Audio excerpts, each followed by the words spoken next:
ఇవాళ అకేషన్ అయితే స్టార్ట్ అవబోతుంది, అది కూడా శుభకార్యాలకు సంబంధించినటువంటి వాటిలో. అకేషన్ ఏదున్నా సరే ఒక రైట్ ఈవెంట్ మేనేజ్మెంట్ ఉంటే బాగుంటుంది అనుకున్నటువంటి వాళ్ళు చాలామంది ఉంటారు. ఎలా కాంటాక్ట్ అవ్వాలో తెలియదు, ఎలా అప్రోచ్ అవ్వాలో తెలియదు, ఎవరుంటారో తెలియదు, గూగుల్లో సెర్చ్ చేస్తూ ఉంటారు. అలాంటిది ఈరోజు ఈ వీడియోలో తనుశ్రీ ఈవెంట్ మేనేజ్మెంట్ నుంచి నరేష్ గారు ఉన్నారు. హలో నరేష్ గారు. Hello sir. సార్, జనరల్గా మీ దగ్గర అంటే ఈవెన్ ఇవాళకి కూడా మన దేశం మొత్తం అక్కడ ఈవెంట్ జరిగినా కూడా, మహారాష్ట్రలో అటువంటి వాటిలో కూడా జరిగినా మిమ్మల్ని పిలుస్తూ ఉంటారు. ఫ్రెండ్లీ బడ్జెట్లో ఉంటుంది, డెఫినెట్గా అందరికీ అందుబాటులో ఉండే విధంగా మీరు చేసి పెడతారు ఏ ఈవెంట్ అని చెప్పేసి అంటూ ఉంటారు. మీ దగ్గర ఉండేటువంటి డెలివరబుల్స్ ఏంటి, అండ్ మీ దగ్గర ఆ థీమ్ బేస్డ్ బడ్జెట్ లాగా చేసి పెడతామని చెప్పేసి అంటూ ఉంటారు. ఎలా ఉంటుంది సార్ అసలు ఏదైనా ఈవెంట్ చేయాలి అని అంటే?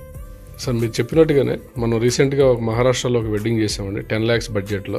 ఓకే. ఇక్కడ నుంచి ఆల్మోస్ట్ 550 kilometers డిస్టెన్స్లో మనకి వెడ్డింగ్ అని చేయడం జరిగింది. అక్కడ దాకా కూడా వెళ్తున్నారంటే గ్రేట్ సార్. రీసెంట్గా మనం గుంటూరులో థ్యాంక్ యూ సార్. రీసెంట్గా గుంటూరులో కూడా వెడ్డింగ్ చేయడం జరిగింది, ధోతి ఫంక్షన్.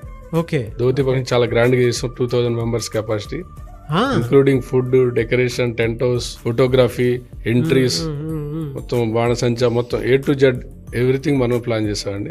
చాలా బ్రహ్మాండంగా జరిగింది. ఇట్లాంటి ఎగ్జాంపుల్ చెప్పుకుంటూ వెళ్తే ఎన్నో వెడ్డింగ్స్ అనేది మనం ఆర్గనైజ్ చేస్తాం. ఇప్పటివరకు ఎన్ని చేసి ఉంటారు సార్ మీరు? ఇప్పటి వరకు దాదాపు 1500 వెడ్డింగ్ చేస్తుంటాం. 1500 వెడ్డింగ్స్, మంచి కాంట్రిబ్యూషన్ సార్, మంచి సర్వీస్.